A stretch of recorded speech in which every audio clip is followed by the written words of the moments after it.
My name is Derek Lambert, and I used to believe my sacred texts were literal history. I've also taken an interest in studying the sacred text of Muslims, who also believe their stories are literal history, or at least most of them do. But the more I studied the Qur'an with my background knowledge of comparative mythology, the more obvious it became that the so-called unique revelations are just recycled stories dressed in new clothes. These are not divine truths etched in stone. They are the handiwork of human storytellers. This is exactly what we see in the Qur'an. Muslims, especially apologists, will often claim their book contains the corrected versions of earlier biblical stories. But let's be honest. The Qur'an doesn't contain originally correct versions of anything, of the Torah or the Gospel. It derails from them. What's really happening is that Muhammad, or those penning the Qur'an, are hearing different versions of circulating traditions, Christian legends, Jewish folklore, oral campfire stories, hagiography, and they're reworking them into their own narrative. That's not correction. That's adaptation. And it goes straight to the heart of the Islamic dilemma. Let's see if any Muslim apologist can truly explain away the obvious human origins of the Qur'an. Inshallah, we get to hear their defense to this series. And if we don't hear any deep critiques from the popular ones that are out there, ladies and gentlemen, we all know why. The Qur'an gives full authority to the Torah and the Gospel. Yet those very scriptures contradict the Qur'an at key points. How does that add up? Christians actually preserve their scriptures. We can check the Greek Septuagint and even compare it with the Hebrew manuscripts from the Dead Sea Scrolls. That gives us a paper trail. If there were any tweaks, we can see them. But Islam, it claims the Jews and Christians corrupted their texts. Yet, there is no evidence of this supposed pure Torah or pure gospel. No manuscripts, no fragments, nothing earlier than the Qur'an itself in the 7th century. So where is this uncorrupted scripture supposed to be hiding? If the answer is simply, an angel in the cave told me so, then we're no longer talking about history. We're talking about faith and naivety. Even stranger, the Qur'an keeps referencing a single gospel in the singular, something that doesn't even exist in Christian tradition. It sounds far less like divine revelation and far more like Muhammad didn't really understand what the gospel even was. Many critical scholars have highlighted this, and you will see why through this series. What Muslim apologists would like for you to believe is this.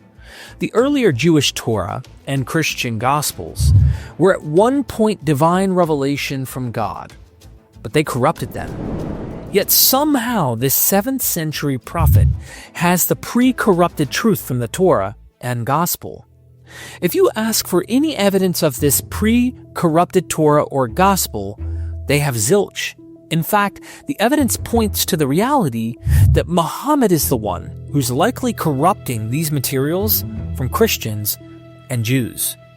You must factor in that I have long been known to argue against Christian and Jewish claims, meaning I have no dog, God, in the fight for defending Christianity or Judaism.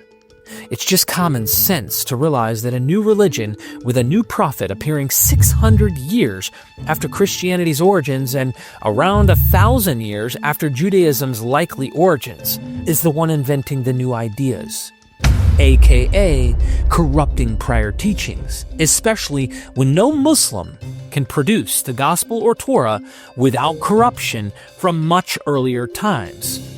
Muslims love to claim continuity with these traditions and also want to make a major break from them. The apologists would argue they don't have a new religion, rather they are the uncorrupted, preserved continuity of Christianity and Judaism. Adam was a Muslim, as was all the prophets, and of course Jesus too. However, Jesus wasn't the Son of God, because God can have no sons to them. They want to claim ancient pedigree, yet radically break away from the prior religions they claim to be the most authentic of. When you look at Islam next to Mormonism, the parallels are almost eerie. Muhammad claimed Jews and Christians had corrupted their scriptures, so God gave him the Qur'an, or at least that's what modern apologists argue. The Qur'an is a different question when you dig into the details. Centuries later, though, Joseph Smith said radically similar things about Christianity. It had gone astray. So God sent him the Book of Mormon, written, he claimed, on golden plates delivered by an angel. Both men recycled older stories with their own spin, creating continuity with the past while carving out a bold break from it. But what evidence did either leave?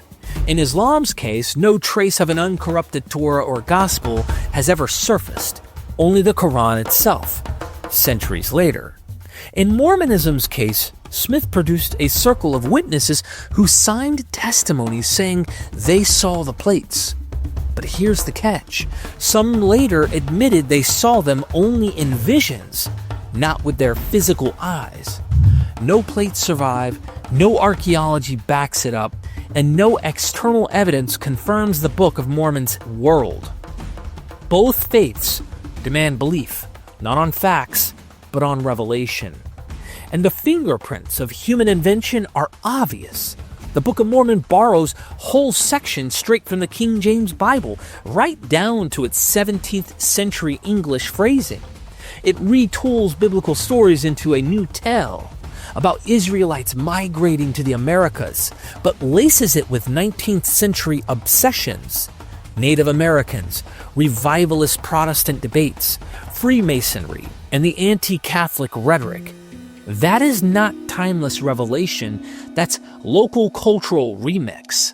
Smith didn't stop there. He produced new scriptures, Doctrine and Covenants, and the Pearl of Great Price, layering on innovations. He radically redefined God, moving away from Christian Trinitarianism to a theology where God was an exalted man and humans could become gods themselves. He introduced polygamy and a unique priesthood authority that gave him unchecked power, similar to how Muhammad introduced polygamy. Most dramatically, he relocated salvation history to America, turning the New World into God's final stage. And you kind of wonder if the Quran's changing of the Holy Land is moving toward Mecca in a similar fashion. When you strip away the faith claims, Muhammad and Joseph Smith look like two sides of the same coin. Charismatic leaders who claimed older revelations were corrupted, produced a new book from heaven, borrowed heavily from existing traditions, and reshaped them for their own audiences. That's not divine truth. It's human myth-making, bold and obvious. Muhammad's embrace of polygamy stood out in its 7th century context. By then, it looked archaic to Jews and outright sinful to Christians. But within Islam, it was reframed as legitimate, even holy, because it aligned him with the patriarchs and kings of Israel. The difference is that Jews and Christians had largely moved past polygamy, while Muhammad reintroduced it as divinely sanctioned. The Bible is full of polygamists, and not just obscure figures, the big names. Abraham took Hagar alongside Sarah, then Keturah after Sarah's death.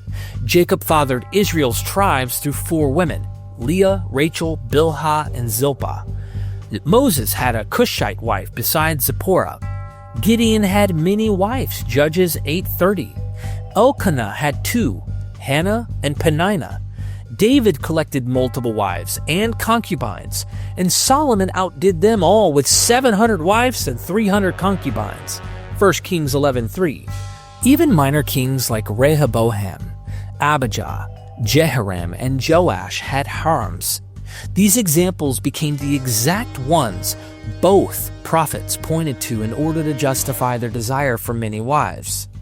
Both Muhammad and Joseph Smith carved out unique exemptions that set them above their followers. Ordinary believers had limits. 4 wives in Islam, 1 wife in mainstream Mormon practice, but the prophet himself had unlimited access justified by revelation. From a critical lens, that's not divine law, but classic cult-leading advantage, rewriting the rules to expand their own power. I can picture Muslim apologists pointing at Joseph Smith as a fraud and creating lists of critiques. And I can see Mormon apologists condemning Muhammad as a false prophet. How do we get them to see it? That's why this series is so important. We're going to look at all the obvious stories in the Qur'an, from the sleepers in the cave to Solomon and the Hopi bird, to Gog and Magog, to Jesus speaking from the cradle, plus many, many more, and show how every one of them is traceable to older myths, legends, folklore, and hagiography. And yes, even the foundational story of Gabriel visiting Muhammad in a cave turns out to be just that, very likely a legend, with no historical reliability from the first stone. The castle of historicity collapses. Now, if you want to believe that God works through stories in some mysterious way, that's your liberty. Go ahead. But let's be clear. The claim that these are literal history is unsustainable. The shackles of dogma melt when faced with the cold hard facts of myth, legend, folklore, and hagiography. And once you see it, you cannot unsee it. The freedom that comes with recognizing the human fingerprints in these stories is far more powerful than clinging to apologetics. Welcome to the human origins of the Qur'an. In this very first episode, we begin with the sleepers in the cave, a story borrowed from Christian hagiography, a story many Christians themselves recognized as edifying stories, yet repackaged in the Qur'an as revelation. If that doesn't make you question the entire foundation of this tradition, nothing will. The story of the 7 sleepers took off in the mid-5th century, just after Theodore of Mopsuestia died. Theodore, around 350 to 428 AD, was famous for calling out miracle tales and saint legends as exaggerations, insisting they weren't scripture and shouldn't be treated as history. His approach makes it clear he would have put this story in the pious fiction category. And he wasn't alone. Eusebius often distanced himself from miracle stories with phrases like, "it is said," showing doubt. Augustine admitted many miracle tales floating around in his day were products of rumor and exaggeration. Even Rufinus repeated miracle stories only with caveats like, "the people say." So while nobody in late antiquity flat out wrote, "the sleepers' story never happened," leading Christian thinkers were already skeptical of the entire genre. They knew these were edifying parables, not literal history. You know, MythVision has never had the luxury of preaching to the choir. I don't stand up like a cult leader, declare something as truth, and watch people nod along because it confirms what they already believe. What I do is much, much harder. I take cherished stories, the ones people think came straight from heaven, and show they're actually stitched together from older myths and common tropes. That's called swimming upstream. And when you point out that these tales have human fingerprints all over them, it clashes hard with faith. The result? Cognitive dissonance. Most people inside the faith bubble double down, inventing any excuse they can to keep the story true, even when the evidence says otherwise. Just pay attention to the comment section. Some watching this series will dig in deeper, convinced their sacred book is historical fact, no matter how clearly the evidence I point out says that it isn't. That's not something I can control. I'm not going to lose any sleep over.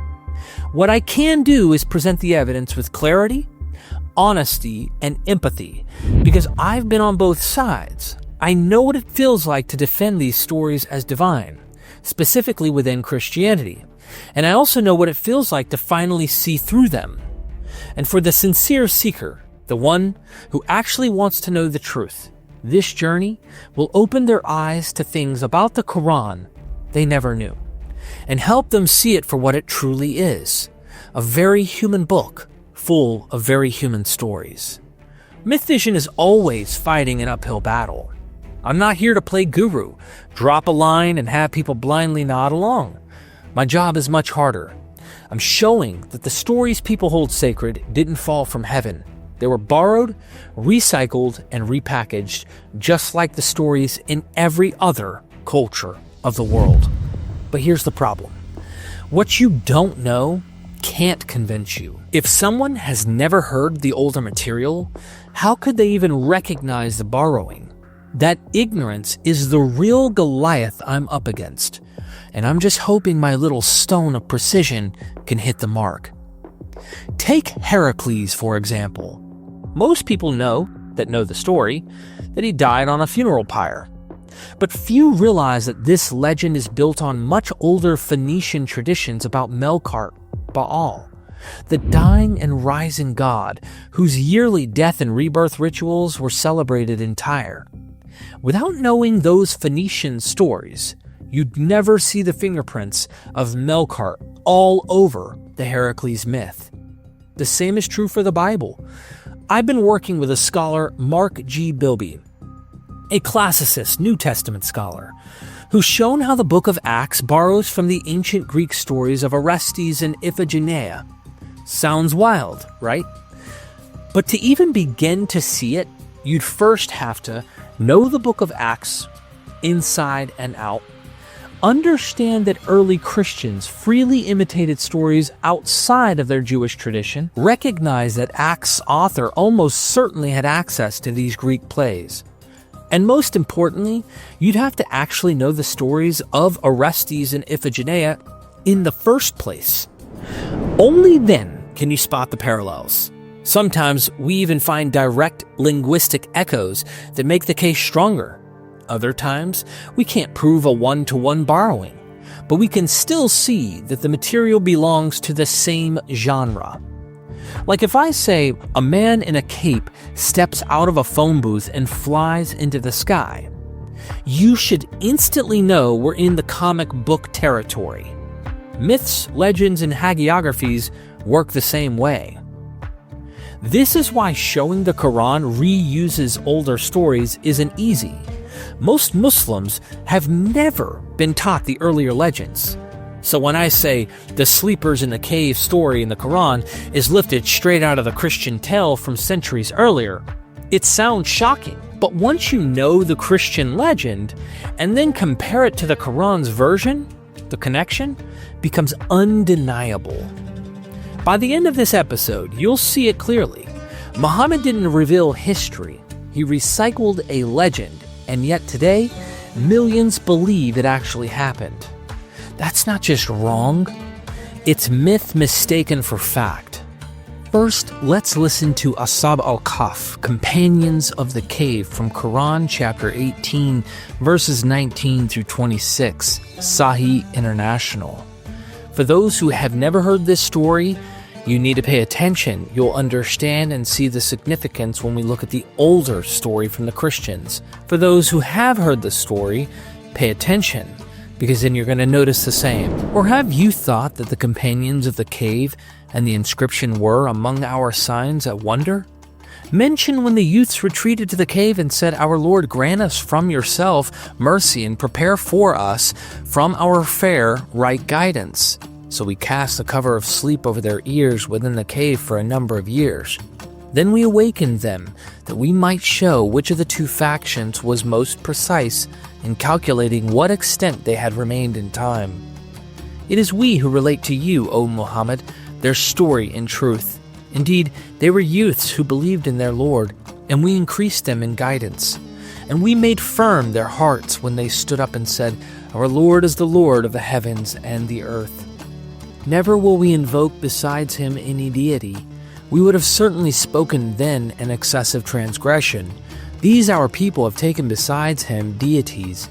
Why do they not bring for worship of them a clear authority? And who is more unjust than one who invents about Allah a lie? The youth said to one another, "And when you have withdrawn from them and that which they worship other than Allah, retreat to the cave. Your Lord will spread out for you of his mercy and will prepare for you from your affair facility. And had you seen the sun when it rose inclining away from their cave on the right, and when it set passing away from them on the left, while they lay within an open space thereof? That was from the signs of Allah. He whom Allah guides is the rightly guided, but he whom he leaves astray, never will you find from him a protecting guide. And you would think them awake while they were asleep, and we returned them to the right and to the left, while their dog stretched his forelegs at the entrance. If you had looked at them, you would have turned from them in flight, and been filled by them with terror. And similarly, we awakened them that they might question one another. Said a speaker from among them, "How long have you remained here?" They said, "We have remained here a day or part of a day." They said, "Your Lord is most knowing of how long you remained. So send one of you with this silver coin of yours to the city, and let him look to which is the best of food, and bring you provision from it, and let him be cautious, and let no one be aware of you. Indeed, if they come to know of you, they will stone you or return you to their religion, and never would you succeed then ever." And similarly, we caused them to be found, that they who found them would know that the promise of Allah is truth, and that the hour there is no doubt. That was when they disputed among themselves about their affair, and then said, "Construct over them a structure. Their Lord is most knowing about them." Said those who prevailed in the matter, "We will surely take for ourselves over them as masjid." They will say there were 3, the 4th of them being their dog. And they will say there were 5, the 5th of them being their dog, guessing at the unseen. And they will say there were 7, and 8 of them was their dog. Say, "My Lord is most knowing of their number. None knows them except a few. So do not argue about them except with an obvious argument, and do not inquire about them among the spectators from anyone. And never say of anything, 'Indeed, I will do that tomorrow,' except when adding, 'if Allah wills.' And remember your Lord when you forget it, and say, 'Perhaps my Lord will guide me to what is nearer than this, to right conduct.'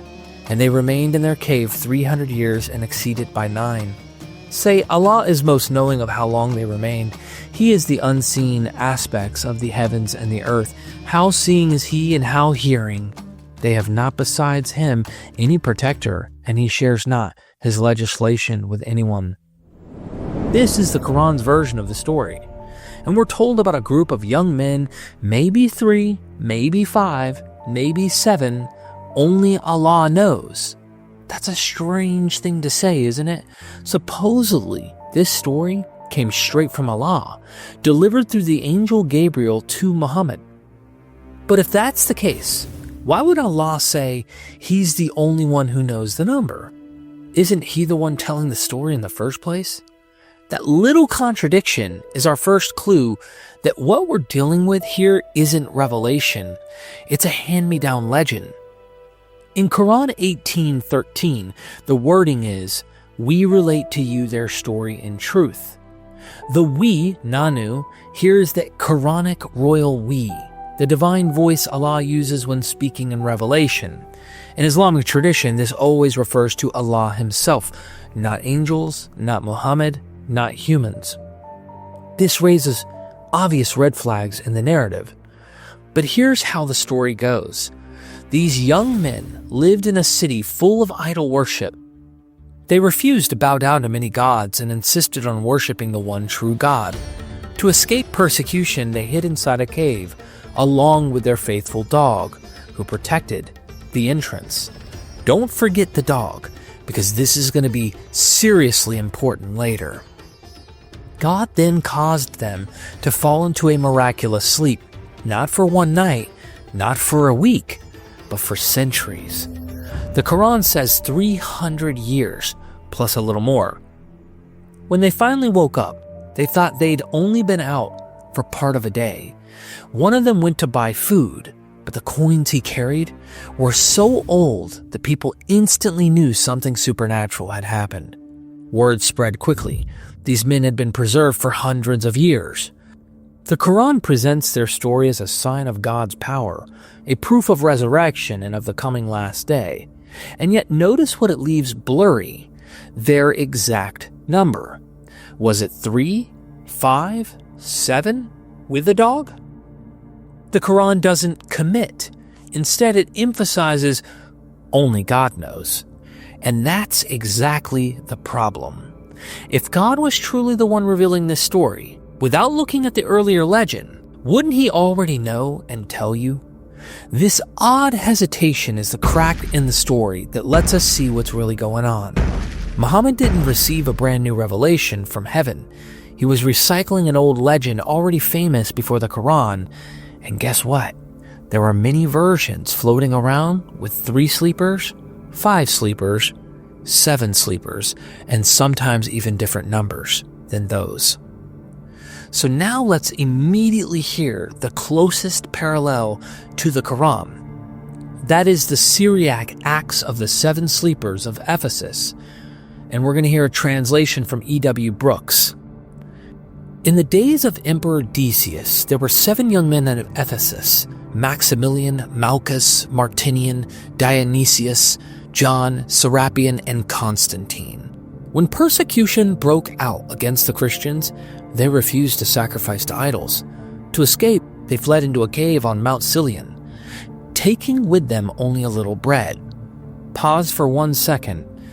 In later tradition of this story among the Christians, their dog, named Varacanus or Kitmir in later Arabic tradition, followed them and lay down at the entrance of the cave, refusing to leave them, guarding them. Now, resume the older story.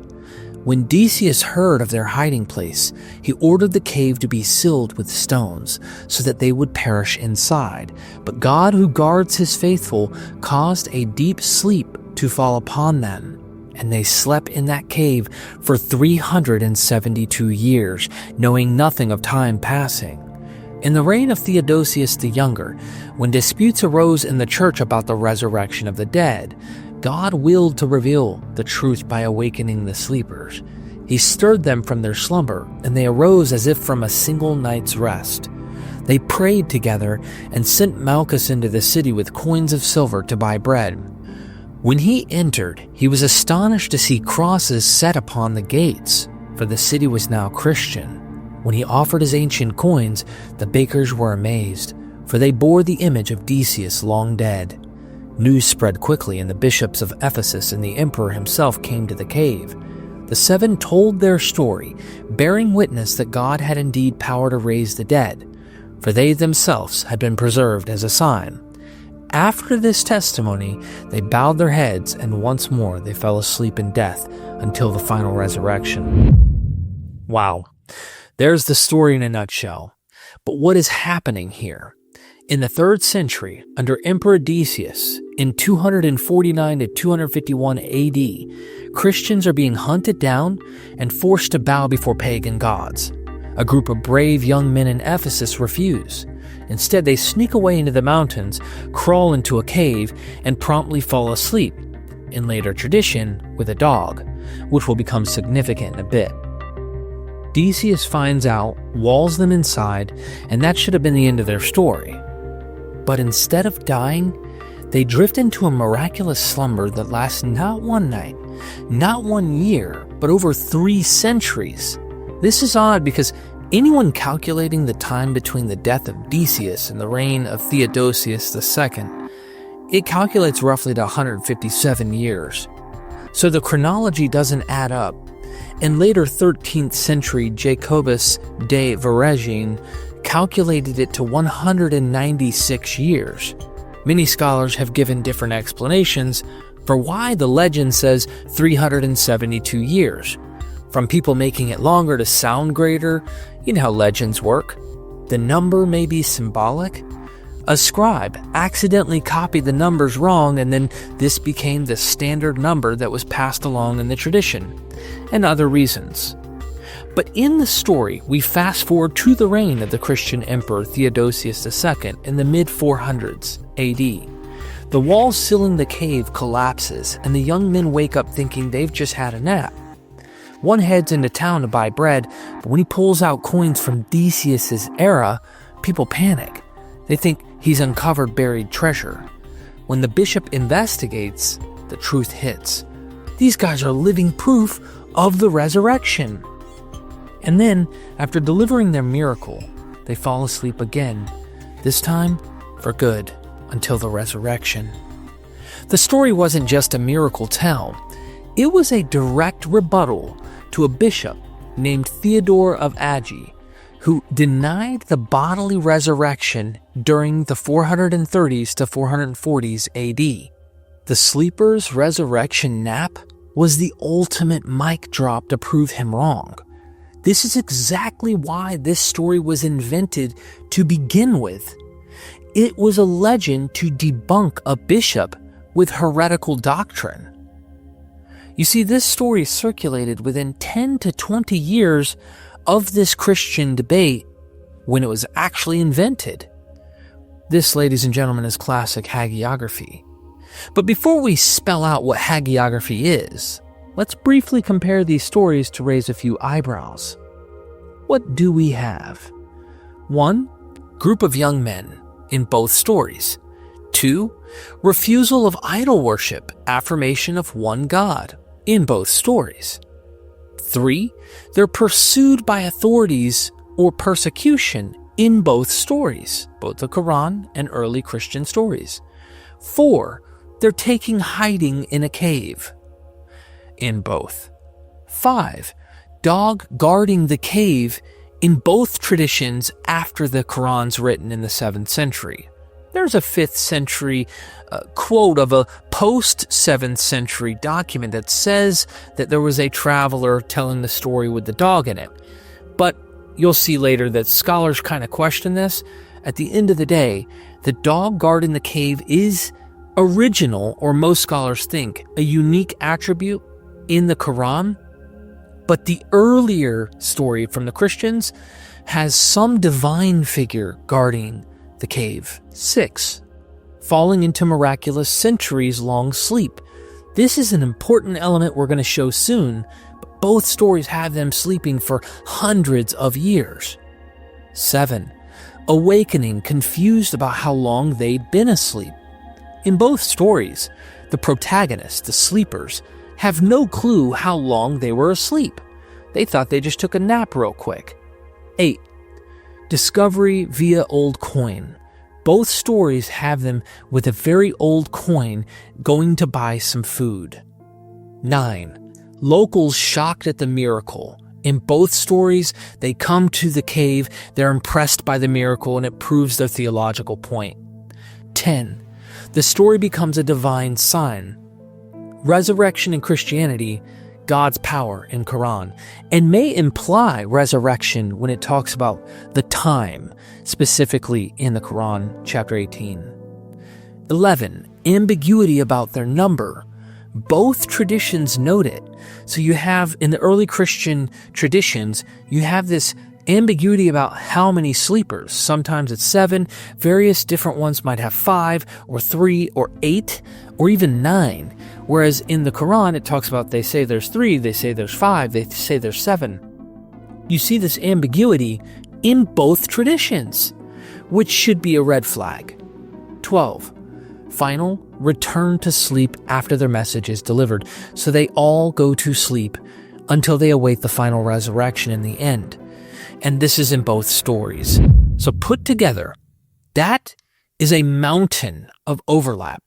Way too much to brush off as mere coincidence. Now, what is hagiography? Hagiography means writing about the lives of saints.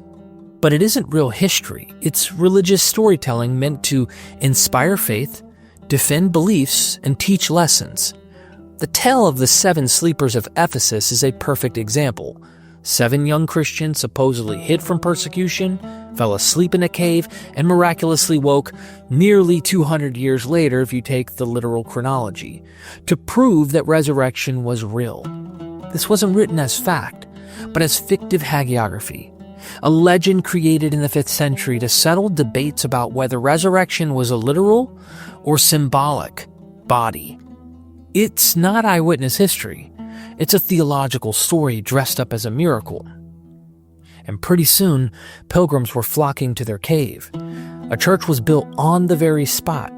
See, archaeologists have actually uncovered it in the 1930s. The cult of the seven sleepers spread like wildfire in Greek, Latin, Syriac, Coptic, Armenian, Arabic, Ethiopic, and even Sogdian.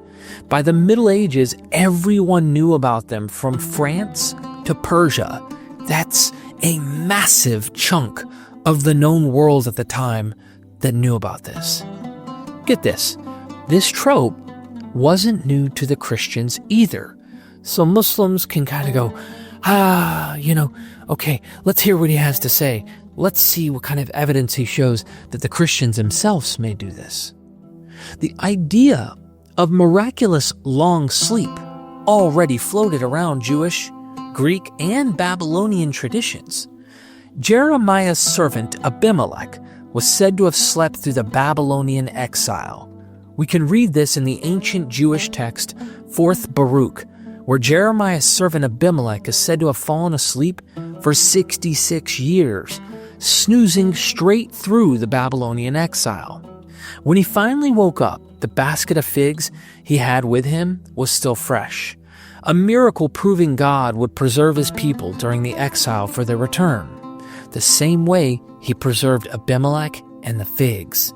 This isn't history, it's theology, a symbolic miracle tale about divine protection, hope, and the certainty of return, not a literal eyewitness account of something that actually happened. The Talmud tells of a man named Honi who snoozed through 70 years. Here's how it goes. In the Babylonian Talmud, Ta'anit 23a, we meet Honi the circle drawer, a Jewish sage famous for his prayers for rain. One day, he sees a man planting a carob tree and asks, "How long until it bears fruit?" The man replies, 70 years. Honi wonders if the man will live to see it. And the man answers, "Just as my ancestors planted for me, I plant for my children." Honi then falls into a deep sleep covered by rock and doesn't wake for 70 years. When he opens his eyes, the carob tree is full grown and another man is gathering its fruit, the planter's grandson. Honi realizes the truth. He has slept through an entire lifetime. Even his donkey has multiplied into generations of offspring. He rushes home only to find his own son dead and his grandson alive. He enters the study hall, where scholars are marveling that in Honi's day, every debate was clear. When Honi declares, "I am Honi," no one believes him. Alone and unrecognized, he prays for death, and God grants it. The Talmud closes with Rava's haunting reflection, either companionship or death. The meaning is clear. This isn't history, but a parable. The 70 years mirror Israel's exile. The carob tree shows that we plant not for ourselves, but for the future. And Honi's lonely end teaches that a life cut off from community is no life at all. Some scholars think the oldest long sleep story we know doesn't come from the Bible or the Qur'an. It comes from ancient Greece, from Lives of the Eminent Philosophers by Diogenes Laertius, Book 1, Chapter 10, sections 109 to 110. Let's read it. One day, he, Epimenides, was sent into the country by his father to look for a stray sheep, and at noon he turned out of the way and went to sleep in a cave, where he slept for 57 years. After this, he got up and went in search of the sheep, thinking he had been asleep only a short time. And when he could not find it, he came to the farm and found everything changed and another owner in possession. Then he went back to the town in utter perplexity, and there, on entering his own home, he fell in with people who wanted to know who he was. At length, he found his younger brother, now an old man, and learnt the truth from him. In this source, we meet Epimenides of Crete, a semi-legendary seer from centuries ago.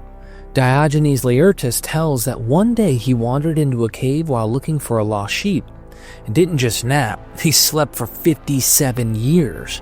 When he finally woke, everything had changed. The sheep was gone, new people lived where they used to live, even his own home felt foreign. only his elderly, younger brother could explain, "You've slept for decades." In that single surreal moment, Epimenides wasn't just waking up, he was reborn, transformed into a man touched by destiny and divine wisdom, destined to be revered as a prophet. You know the famous line, "For in him we live and move and have our being," in Acts 17:28, is most often traced to Epimenides of Crete by scholars. Academics say this ancient long sleep story is the granddaddy of all such legends, the earliest recorded example of a miracle sleep that reawakens belief in a higher calling that is preserved today. But is this Epimenides story the oldest? As some scholars think, this might just be false. The long sleeper motif goes all the way back to Mesopotamia. In the Epic of Gilgamesh, Tablet 11, Utnapishtim challenges the hero to stay awake for 6 days and 7 nights if he wants eternal life. Gilgamesh fails, falls asleep right away, and wakes up a week later. To prove how long he's been out, Utnapishtim points to 7 loaves of bread baked daily beside him, now stale and moldy. It took a day to bake a loaf of bread in those days, proving that Gilgamesh was knocked out for 7 days with 7 loaves, because when he woke up, he believed that he had just closed his eyes for just a second. Even this far back, this idea of Gilgamesh sleeping signified he was not immortal, and sleep represented the twin brother of death. What makes it so striking is where this happens. Gilgamesh has just crossed through the cosmic mountain, where the sun itself passes from the underworld to the world of the living. He entered the borderland between mortal and divine, the very place heroes in myth always try to breach. And just like other heroes who dare to pass that boundary, Gilgamesh finds the door slammed shut.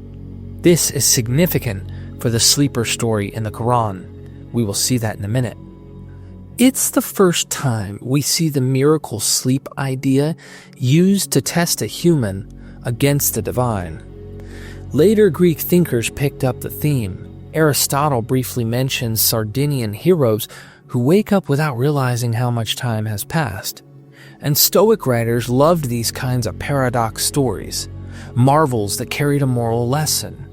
The most famous Greek example is Epimenides of Crete, who, depending on the source, slept in a cave for 40 or even 57 years before waking as a divinely inspired sage, a prophet.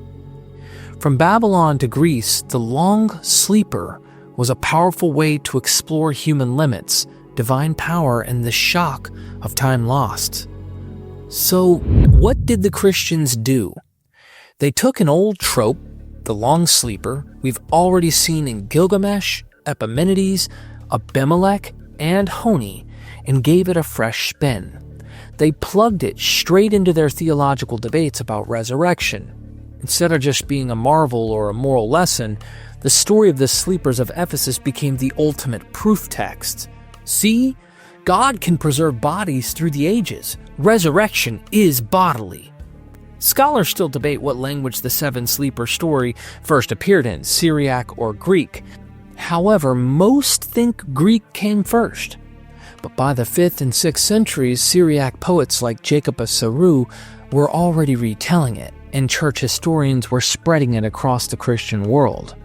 We've got manuscripts in London, Paris, Berlin, and St. Petersburg with different versions. Some say 7 youths, others 8. From there, the tale jumped into Islam, where it shows up in the Surah Al-Kahf, and then spread even further into Persian, Kyrgyz, and Tatar traditions. The Sleepers became a cross-cultural blockbuster, proof of resurrection from Syria to Central Asia. But here's the problem. The story was never consistent. Some Christians in Nahran swore there were 3. Eastern Syrians, Nestorians, said 5. Other versions insisted 7 or 8. When Islam picked it up, the confusion only grew. The historian Al-Tabari records versions with 7, 8, even 9, and always with a dog. That dog became legendary in Islamic lore, called Kitmir or sometimes Ar-Rakim. But Al-Tabari also admits Ar-Rakim wasn't a dog at all. It might have been the name of an inscription on a plaque at the cave's entrance. That kind of confusion screams legend, not history. Simply put, if you're retelling a story and can't even agree whether a character is a dog or an inscription, you're not dealing with fact. You're watching tradition or legend in motion. And get this, in the 3rd century world where this story is set, dogs weren't cute companions or man's best friend. They were working animals for shepherds and hunters, not holy mascots for saints. Yet the Qur'an doubles down on the uncertainty, saying, "They will say 3 in their dog, 5 in their dog, or 7 in their dog. Say, my Lord knows best." Why would Allah reveal a story only to hedge the details with "only God knows"? Because this wasn't revelation. It was a human story already circulating in multiple versions, picked up and retold in the Qur'an. The shifting numbers and the mystery dog show us exactly what this is: folklore dressed up as scripture. Believe it or not, the earliest versions of the 7 Sleepers story didn't have a dog at all. In the mid-5th century, Syriac writers like Jacob of Saru retold the tale from an earlier lost Greek source right after Theodosius II. And in those accounts, it's just the young men, no loyal hound, no furry guardian at the cave. The dog doesn't show up in the earliest versions of the Sleepers' tale. In Jacob of Saru's homily, around 521 AD, there's a divine watcher, but no canine companion. The first time we actually see a dog is in a Latin pilgrim text, De Situ Terra Sancta, attributed to Theodosius in 518 to 531 AD, which mentions the 7 sleeping brothers and the puppy Veracanus at their feet. But here's the problem. The manuscripts of this text are much later, and many scholars suspect the dog line was added after the Qur'an had already spread the legend with its watchful hound at the cave's entrance. In other words, the Qur'an may be the earliest secure witness for the dog in the story, and this detail likely trickled back into Christian retellings from there. This is a common feature in legend, mythology, and other folklore. The stories evolve and change as people tell the story across cultures. I can already hear the willingness of Muslim apologists granting that the Christians definitely borrowed from the Qur'an. Yeah, that's right, they borrowed from the Qur'an. But saying Muhammad borrowed from the Christians, or that Muhammad learned this story from other humans, and not Allah, that's stretching too far for them. By the late 6th century, Gregory of Tours retells the sleeper story in Glory of the Martyrs, though the dog isn't actually present in our surviving texts. Later traditions in the Latin West certainly adopt him. Over time, writers like Paul the Deacon and Jacobus de Voragine made the dog standard issue. So what looks like a quaint medieval flourish may in fact be a Quranic innovation that later seeped into Christian retellings. The fact that these details continue to pass from one version into the other version is evidence of the relationship this story clearly had from Christian startings to the Qur'an back into Christian tellings. By the time we reach the Qur'an in the 7th century, the dog is baked into the legend. Surah 18 even highlights him in the number debate. 3 in their dog, the 4th, 5 in their dog, the 6th, 7 in their dog, the 8th. The trail is crystal clear. In the 5th century Syriac Mesopotamia, no dog, but we do get a guardian at the cave's entrance. Late 5th to 6th century Byzantium, no dog yet. 6th century Latin West, likely or probably no dog. The evidence is suggested from later sources. 7th century Arabia, Quran locks in the dog. Let's pause for some doggy context. In the ancient Near East, dogs weren't cuddly house pets curled up on the couch. They carried heavy, symbolic weight. Dogs were liminal creatures, beings of the threshold and borderlands. They marked the border between purity and impurity, human and non-human, life and death. In Mesopotamian, Hittite, and Greek rituals, a polluted person could literally pass their impurity onto a dog, which was then sacrificed and buried. In other words, dogs were spiritual scapegoats. These rites were common across the Levant, especially in Persian-ruled Judea between the 5th and 3rd centuries BCE. Dogs also lived in the cultural imagination as liminal beings, but you might wonder what that is. So, a liminal being is a creature or figure that lives on the thresholds, not fully one thing, not fully another, but stuck in between. Ancient writers filled the map's edges with weird hybrids, and one of the coolest, and even creepiest, were the dog-headed people, the Kinokephali. It's pretty wild. Herodotus, writing around the 5th century BC in his Histories, chapter 4, paragraph 191, puts them in far-off lands of Libya. Ctesias of Cnidus, in the 5th to 4th centuries BC, Indica fragments, gives one of the earliest detailed accounts of the Kinokephali in India, describing them as people who bark, wear animal skins, and hunt game. Pliny the Elder in around 70 AD repeats it. Augustine, early 5th century AD, in his City of God, raises the question, if such beings really exist, do they descend from Adam and Noah like the rest of humanity? Reflecting how widespread belief in them was. Even the Alexander Romance sends Alexander to those borderlands, where humanity blurs into the monstrous. Exactly the kind of liminal zone story ancient audiences loved. Why does this matter for the Qur'an? Surat al-Kahf 18 includes dual Qur'an, often linked by scholars to the Alexander tradition, traveling to the world's ends and dealing with Gog and Magog, classic edge of the earth, material that echoes the same border myth energy as the dog-headed peoples. It's the same storytelling toolbox.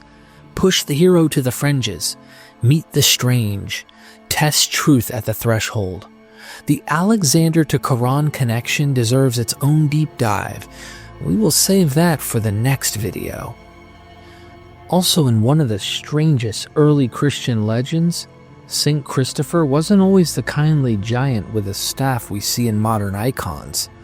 In the 5th to 6th century Coptic tale, he began as Reprobus, a towering, dog-headed man who ferried travelers across a dangerous river by carrying them on his shoulders. One day, he lifted a small child, but as he struggled under the weight, the child revealed himself as Christ. That moment transformed Reprobus into Christopher, the Christ-bearer, and made him the patron saint of travelers. It's a perfect example of the liminal dog-man motif, part human, part beast, standing at the threshold of river and road, carrying souls safely from one world to another. But the most powerful symbolism was at the threshold of life and death.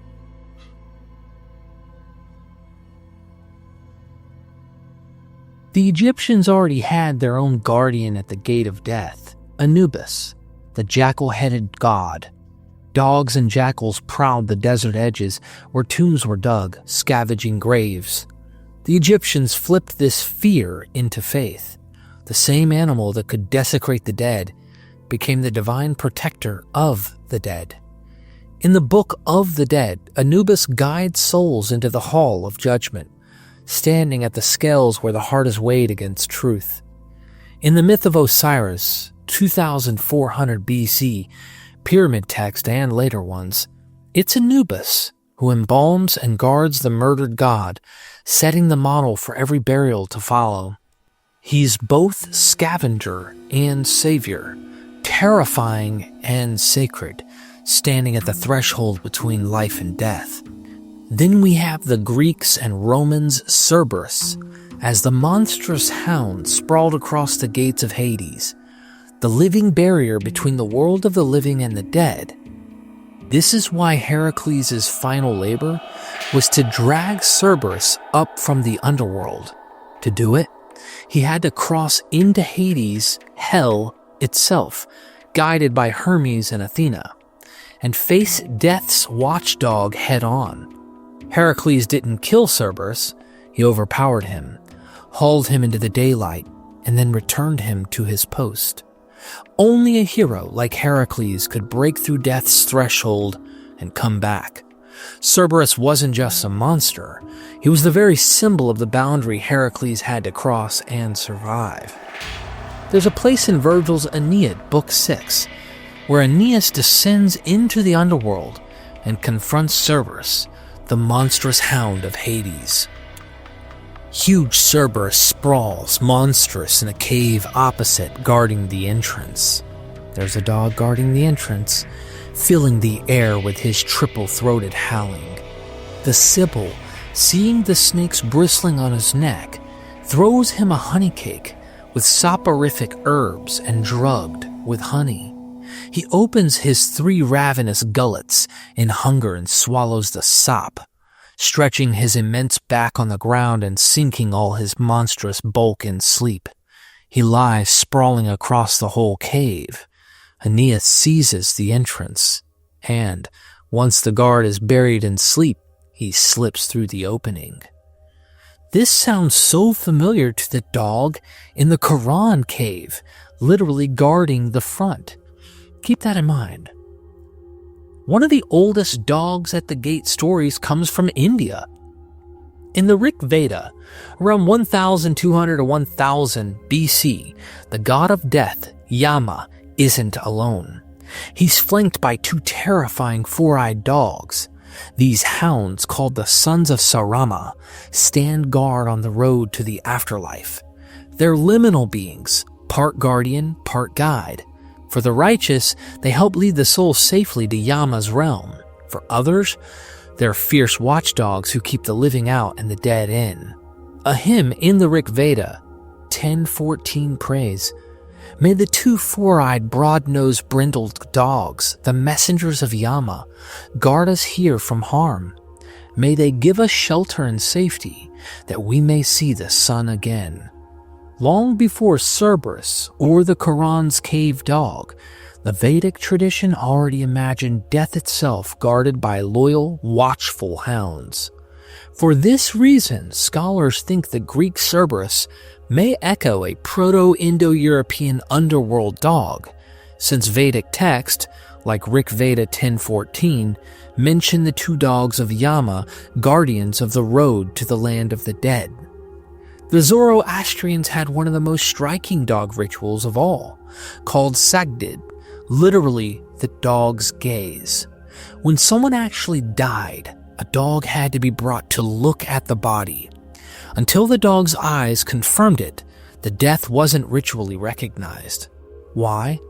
Because in Zoroastrian belief, dogs were guardians of purity and protectors against the demon of corruption that tried to seize a corpse.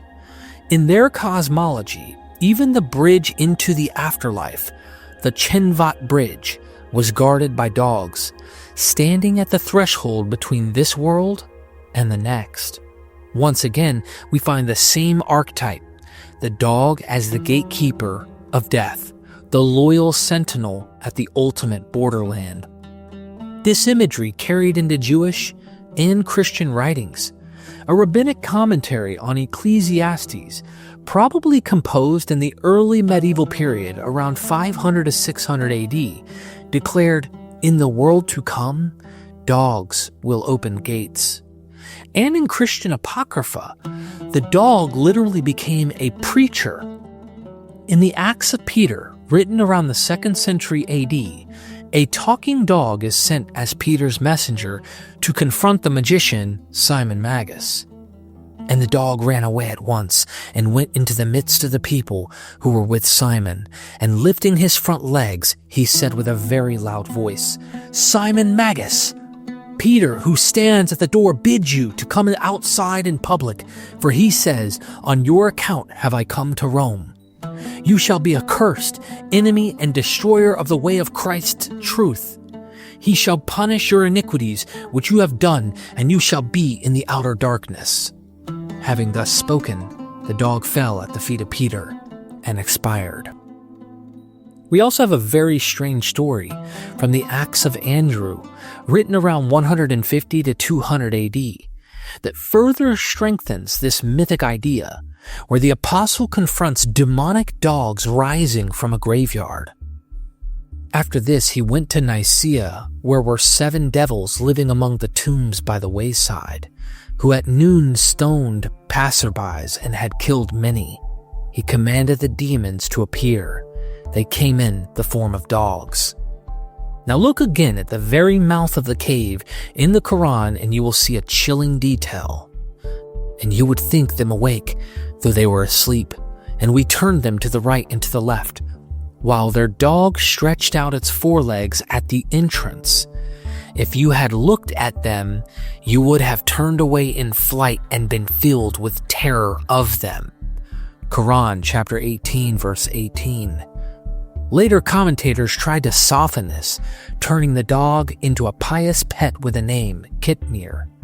But in its raw Quranic form, the image is terrifying.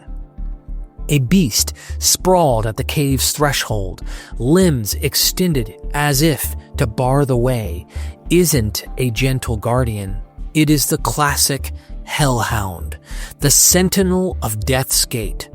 Just as Cerberus in Virgil's Aeneid sprawls across the whole cave of Hades, or Anubis patrols Egyptian cemeteries as jackal-headed guide of souls, the Quran's dog functions as a liminal guardian. Its posture is a barricade, a warning. The entrance is forbidden. The text itself insists that any passerby would flee in terror. In other words, this is not a cozy den, but a cosmic threshold, the cave of the dead. The dog marks it as such.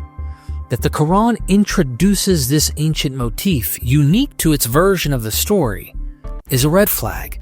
It is tugging directly at a long-standing mythological string, reshaping the hellhound of the underworld into the sign of God's sovereignty, but myth-making all the same. From scapegoat to gatekeeper, from psychopomp to prophet, the dog was always the creature of the threshold, guarding the doorways, liminal states, and even the passage between worlds. The Quran's telling of the sleepers of the cave gives us another detail that doesn't appear in any Christian version of the story. We are told that when the sun rises, it bends away from the cave on one side, and when it sets, it passes on the other. Meanwhile, the sleepers themselves are turned from right to left, as if they are moving in rhythm with the sun's daily journey. You may see the sun when it rises, turning away from their cave on the right, and when it sets, passing them by on the left, while they lay in its hollow. That is one of God's signs. Quran chapter 18 verse 17. And then we turn them to the right and the left. This is an ordinary slumber. It's a cosmic drama. The cave isn't sealed with stones as in the Christian accounts. Instead, it is open to the horizon, exactly where the sun begins its descent each night into the realm beneath. The sleepers lie exposed at the mouth of death itself. To an ancient audience, this imagery would have been unmistakable. In the mythic worldview of the ancient Near East, caves and horizons weren't just geographical features. They were cosmic thresholds, doorways between the world of the living and the land of the dead. The sun didn't simply vanish at night. It traveled underneath the earth, returning at dawn. The cave where the Quran's sleepers rest is placed on that very road, where the sun itself descends into darkness. This vision fits into a much older set of stories. In the Epic of Gilgamesh, the hero reaches the mountain of Mashu, where terrifying scorpion men guard the gates of the sun. At the mountain of Mashu, he arrived. Scorpion men guard its gate, whose terror is awesome. Their glance is death. Their dread is immense, overwhelming the mountains. They guard the rising and setting of the sun. Epic of Gilgamesh, Tablet 9, lines 38 through 44. Damn if that doesn't sound like the dogs at the cave in the Qur'an. Their job is to block mortals from entering the road that leads down into the underworld. The same road the sun god Shamash travels each day and night.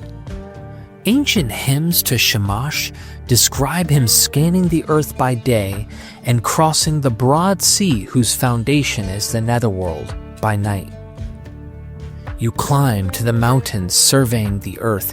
You suspend from the heavens the circle of the lands. You care for all the peoples of the lands, and everything that Ea, king of the counselors, had created is entrusted to you. Whatever has breath you shepherd without exception. You are their keeper in upper and lower regions. Regularly and without cease you traverse the heavens. Every day you pass over the broad earth. Shepherd of that beneath, keeper of that above. You, Shamash, direct. You are the light of everything. You never fail to cross the wide expanse of sea, the depth of which the Igigi know not. Shamash, your glare reaches down into the abyss, so that monsters of the deep behold your light. Among all the Igigi, there is none who toils but you, none who is supreme like you in the whole pantheon of gods. At your rising, the gods of the land assemble. Your fierce glare covers the land. Of all the lands of varied speech, you know their plans, you scan their way. The whole of mankind bows to you. Shamash, the universe longs for your light. Great Hymn to Shamash, translated by W.G. Lambert. Ishtar too follows this path in her famous descent into that cave, the underworld, a tomb. One of the oldest Mesopotamian texts begins, "To the land of no return, the region of darkness, Ishtar, the daughter of Sin, set her mind. To the house which none leave who have entered it, to the road whose journey has no return, to the house whose entrance are deprived of light." Descent of Ishtar, lines 1 through 10. She is brought back to the land of the living after descending the 7 gates into hell, Hades, the underworld. Even in Greek tradition, the same idea appears. When Demeter searches for her lost daughter Persephone, it is Helios, the sun itself, who reveals where she has gone, down into the shadowy world through the hidden entrance of Hades. Helios, the Shining One, said, "Queen Demeter, daughter of fair-haired Rhea, you shall know, for I pity you in your grief." It was Adonis who carried her off in his golden chariot into the misty gloom, through the plain into the shadowy land of the dead.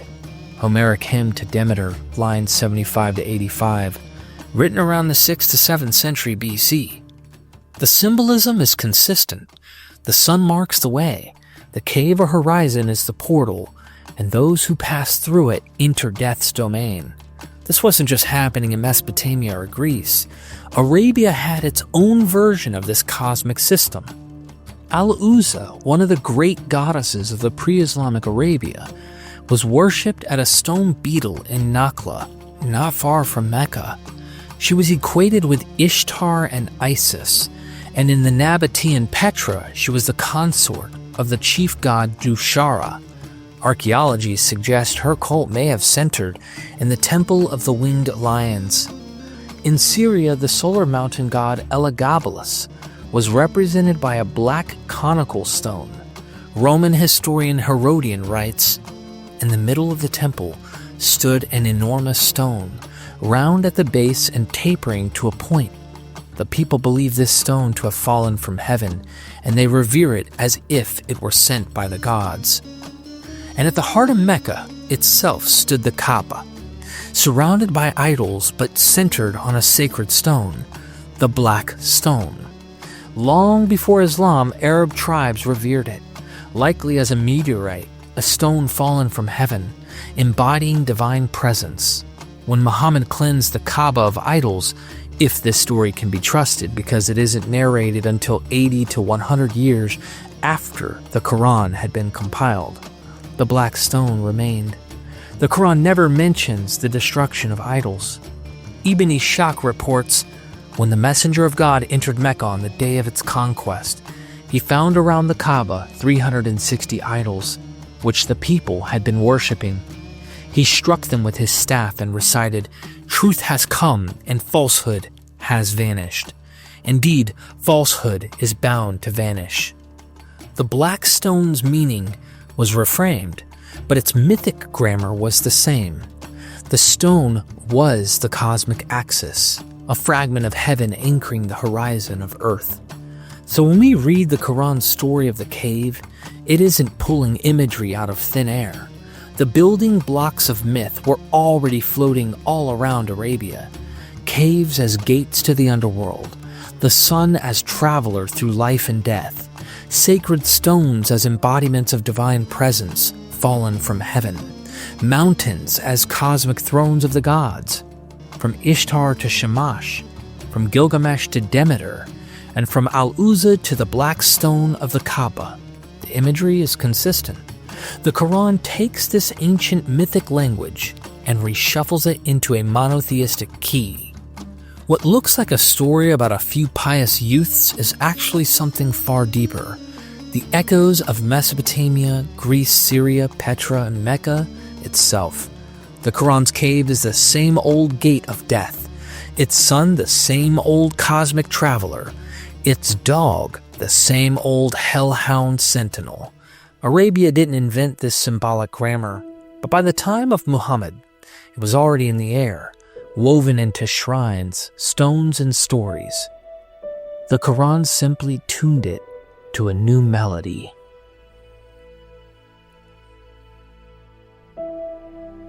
We can give endless data to show you these mythic symbols, but I think it's important to return to paralleling the sleeper stories, specifically the Syriac Acts of the Seven Sleepers version. Look at this parallel chart of the obvious parallels between both of these stories, keeping in mind that the Christian version is literally 150 years older than the Quran. Sleepers in the Cave, Christian versus Quranic versions. The feature is the far left, Christian version is in the middle, and the Quranic version is on the right. The setting, cave outside Ephesus in the Roman Empire. Cave called Al-Kaf. Location, unspecified, but later traditions suggest Jordan or Turkey.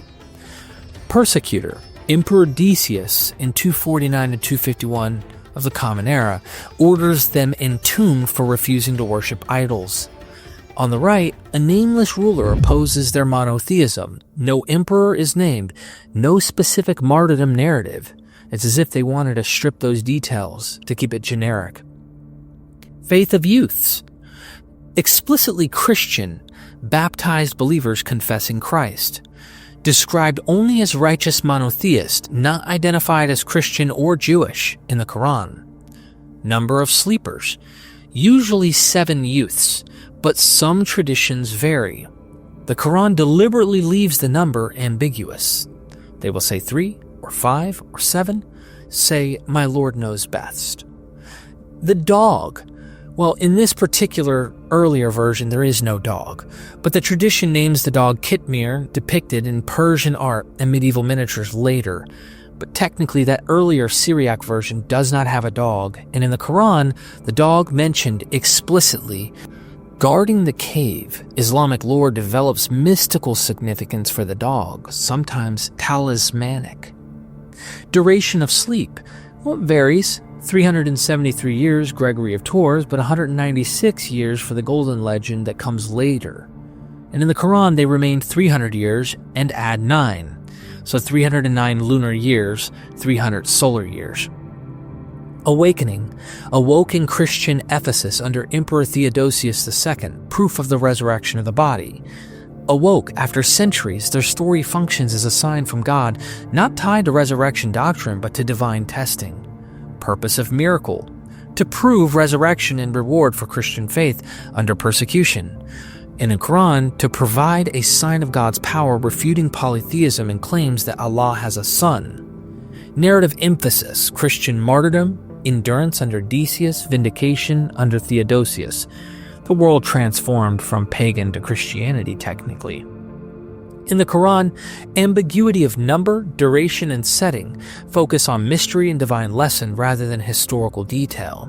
Transmission. It originated in Syriac Christian homily by Jacob of Saru, spread in Latin. Of course, it was originally in Greek based on scholarship, but it also spread into Greek and later European traditions. And the Qur'an incorporated into the Qur'an in the 7th century, showing knowledge of existing Christian tell with unique preserved motifs. Here's the problem. When Muslims insist the story of the sleepers of the cave literally happened, they end up confirming not Islam, but Christianity. Why? Because the story wasn't originally Islamic at all. It was Christian hagiography, a legendary tale that circulated in Syriac, Greek, and Latin long before the Qur'an was written. And these weren't just any Christians, they were Trinitarian believers who told this story to confirm their doctrine of the bodily resurrection. If the story really happened the way Christians told it, then the Qur'an isn't bringing us new revelation. It's simply borrowing Christian theology and stamping Islam on it. That's not divine originality, that's second-hand mythology. Now, if Muslim apologists try to flip it and say, no, the Christian version is false, but our Quranic version is the real history, that's actually even worse to me. Think about it. The Qur'an comes 150 years after the Christian versions were already viral across the Near East in Syriac, Greek, Coptic, and Latin. The Qur'an removes the emperor's name, deletes the names of the youths, strips away the cross symbolism, basically cutting out all the Christian theology that gave this story its meaning. That looks less like revelation and more like literary editing. If you believe the Christian story didn't happen, why is the Qur'an reusing the fictional material at all? Why lift a Christian legend only to repurpose it unless you're engaging in theological copy-paste, pretending yours is history building off a fictional story? Absurd. The only consistent, honest position is this. Both stories are myth and hagiography, not history. Christians created it as a theological lesson about resurrection, and the Qur'an reworked it for its own agenda. To claim otherwise means you have to start accepting every other sleeper or death and resurrection myth as history too. Gilgamesh, Epimenides, Heracles, Anubis, Abimelech, Honi, and yes, the 7 sleepers the Christians told. Nobody does that, because everyone knows those are legends. So let's be honest. The Qur'an's version of the sleepers is not an eyewitness account. It's not history. It's myth-making. And once you see it for what it is, a theological tale dressed up as a miracle, the illusion collapses. Many modern apologists love to say, the Qur'an's story of the sleepers of the cave proves it's divine. Muhammad couldn't possibly have known it. But the earliest Muslim historians themselves tell a very different story. Let's hear it straight from them. Ibn Ishaq, our earliest biographer of Muhammad, records that the Quraysh weren't convinced by Muhammad's preaching. He was writing 120 to 130 years after the death of Muhammad. So they went to the Jewish rabbis in Medina to test him. The rabbis gave them 3 questions. One of them, ask him about some young men in ancient times. What happened to them? For theirs is a wonderful tale. Ask him about a mighty wonder who reached the very ends of the earth, the east and the west. Ask him about the Spirit. What is it? If he can tell you these things, then he is indeed a prophet. If he cannot, then he is a forger, liar, and you may do with him as you will. That wondrous tale the rabbis asked about is none other than the legend of the 7 sleepers of Ephesus. In other words, this wasn't new revelation. It was a story Muhammad was challenged to retell. So here's the problem. Why on earth would Jewish rabbis send Muhammad a question about the sleepers in the cave when that's a Christian legend? Well, A few options pop up, none of them flattering for Muslim apologists. Option 1. By the 6th-7th century, the story had gone viral. It wasn't just a Christian tale anymore. It was floating around in Syriac and Arabic communities where Jews, Christians, and Arabs all rubbed shoulders. Maybe the rabbis had heard it too. The problem is, we don't have actually any Jewish sources telling this story. So while you could say it's possible, but it's unproven and even possibly unlikely. Option 2.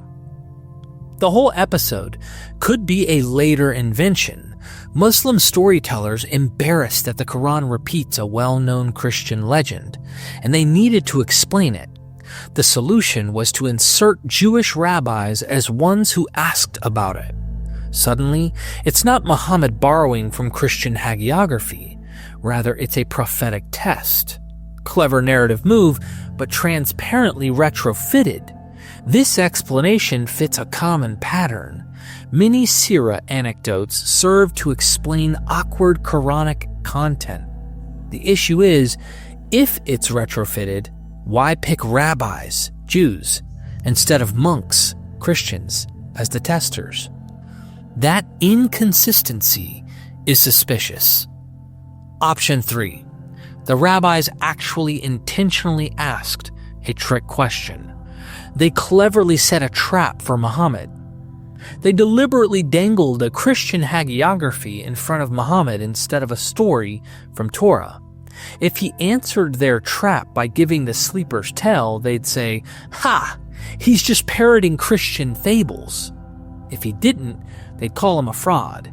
Either way, Muhammad loses. And what do we see in Surah 18? A vague retelling of the legend, missing all the details Christians knew by heart. If this really was a trap, Muhammad walked right into it. Whichever way you cut it, it doesn't look good. If the story was common folklore, then the Qur'an is recycling campfire tales. If the rabbis really asked it, then Muhammad got duped by Christian hagiography. If it was invented later, then it's just an apologetic cover story. Option 4. Another scholarly view is that Muslim tradition reinterprets what was originally a criticism, Muhammad parroting legends, into a proof of prophecy. In this reading, the real charge was Muhammad is repeating fables of the ancients from the Qur'an 25:5, 68:15. And they say, tells of the ancients which he has had written down, they are dictated to him morning and evening.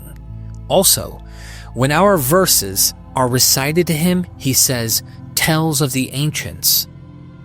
The Sirah rabbi's test story was then invented to flip the charge. The Quran's use of folklore wasn't plagiarism. It was prophecy confirmed by scripture experts. This makes sense of the polemical context, but it also means the tradition itself is historically unreliable. No matter which door you open, you find human fingerprints all over this, not divine revelation. The earliest Muslim sources admit Muhammad didn't introduce the sleeper story as a fresh revelation. Jews and Christians already knew the legend and literally used it as a question to challenge him. The Quran's version in Quran 18 is responsive, not original, a retelling of a tale floating around Arabia in Syriac and Greek. So when modern apologists say there's no way Muhammad could have known this story, they're contradicting their own tradition. The Quran sleeper's tale isn't a divine proof. It's myth, hagiography, and late antique folklore that Muhammad's audience already knew. The only difference, the Quran trims out the Christian details, the emperor's name, the boys' names, the cross symbolism, and reframes it in Islamic terms. Ladies and gentlemen, that's not revelation. That's what experts call redaction. Adapted details, for example. Apologists protest, but the Quran doesn't say they were Christians or mention Jesus. Exactly. That proves adaptation. The Quran strips out the overtly Christian material and recasts the story in Islamic terms. That's how human redactors work. They edit, A divine revelation wouldn't need to recycle a cut-down version of a tale everyone already knew. And the text admits it secondhand. Like literally, the Qur'an itself says they will say 3 and their dog, the 4th, 5 and their dog, the 6th, 7 and their dog, the 8th. Say, my Lord knows best. In other words, the text acknowledges a pre-existing debate and dismisses it as irrelevant. That only makes sense if Muhammad's audience already knew the fuller Christian legends floating around. Another apologetic is to say, archaeology proves the Quran's site in Jordan. Let's talk about the famous Cave of the Sleepers in Jordan, the site Muslim apologists love to point to as proof that the Quran story is historical. The problem, archaeology tells a very different story. Archaeologists have concluded that the El Rakim cave near Amman wasn't some timeless untouched tomb. It was originally a Byzantine church. Later, under the Umayyad Caliph Abd al-Malik ibn Marwan in around 705 AD, it was converted into a mosque, and then even renovated again under the Talunids. In other words, what you're looking at is a later Islamic shrine built over a Christian site, not the original home of some miraculous sleepers. Meanwhile, the real heavy-hitting evidence comes from Ephesus. Excavations at the Grotto of the Seven Sleepers in the 1920s uncovered hundreds of burials and inscriptions from the 5th and 6th centuries dedicated to the sleepers, long before the Quran was even written, and it even became a pilgrimage site for Christians. So when apologists point to Jordan and say, look, bones, sarcophagi, even a dog skull, this proves the Quran, the answer is simple. Those are later devotional layers. They prove people venerated the site, not that the story ever happened. And, ladies and gentlemen, here's the kicker. There isn't just one cave. Turkey alone has several sleepers caves, and you'll find others in Syria, Tunisia, even China. When a legend sprouts multiple holy sites, that's a dead giveaway you're looking at folklore diffusion, not hard history. The bottom line is that archaeology doesn't bail out the Quran here. It actually undercuts it. The earliest and best evidence points straight to Christian hagiography in Ephesus, not to a historical miracle later confirmed by Muhammad. The Jordan Cave is just a later Islamic adoption of a story Christians had been telling for centuries. At the end of the day, the people of the cave isn't divine revelation of some real historical account. It's folklore. The evidence is stacked. Classical sources, Syriac homilies, archaeology, comparative mythology, and modern scholarship all agree this was a Christian legend long before the Quran. The Islamic version doesn't stand apart. It simply reshapes the older Syriac story of Jacob of Saru, stripping away Christian details, adding a dog, and retooling it into a sermon on Tawhid. Muslim historians themselves admitted the tale was already known in Arabia, and critical scholars today are in agreement. This is borrowed tradition, not original prophecy. The fingerprints are human all the way down. The Ashab al-Kahf isn't a miracle dropped from heaven. It's part of a long chain of myths retold, reframed, and rebranded across cultures. Many clues give us this answer as shown in this video. One more as a cherry on top. We are just told that the dog is lying at the entrance to the cave in the Quran, and yet this detail appears in no pre-Islamic record of the story that is known to us. In the version of the Sleepers legend by Jacob of Saru, written in 521 AD, the example of the tale most similar to the Quran's, there is a watcher whom God sets over the sleepers. They cry out, "We beseech you, good shepherd, who has chosen his servants, guard your flock from this wolf who thirsts for blood." And God left a watcher to be the guardian of their limbs. Although it would not be too hard to see how this watcher could be dog-like in some regard, like a guard dog outside an encampment or looking after sheep. This watcher appears more supernatural than canine. Only in the Quranic account is the companion of the sleepers an actual dog, as we've shown how this mythology of the dog appears in places around life and death as liminal creatures. This guardian in Christian lore easily was tweaked into a dog. Well, ladies and gentlemen, I hope this exploration of one story was exciting enough to want more, because much more is coming. I want to go through it all. I can already see it now. Muslim apologists hunting some ridiculous minor error or mistake made by me in this video, and discourage their fans to dismiss me with one word as a liar, a dishonest, or some other means of trying to distract them. But for those honest seekers who can see that much more can be unearthed just from this one example, they are my target audience. My goal is to show you that the Quran is a human product from start to finish. If you like mythology like me, then you can value this interesting storytelling and its symbolic value. Once you start to pretend this is history, that's where you lose the battle. So for all my Muslims out there who can see this for what it really is and decide somehow they're negotiating their culture, their tradition, their faith, whatever, and you're able to see a fact for what I'm saying, awesome, kudos to you. But for many of you, you might find, hey, this is a step too far for me to continue down this path in Islam. And for that, I understand as well. So be sure to subscribe to MythVision and hit the bell, because much more is coming on the Quran. In the next video, I hope to tackle Dhul Qarnayn, aka Alexander the Great, in the Quran. Comment what you liked most and join our Patreon to become part of the MythVision family to help us continue these projects. You gain early access to my videos and you can directly contact me there. Until next time, we are MythVision.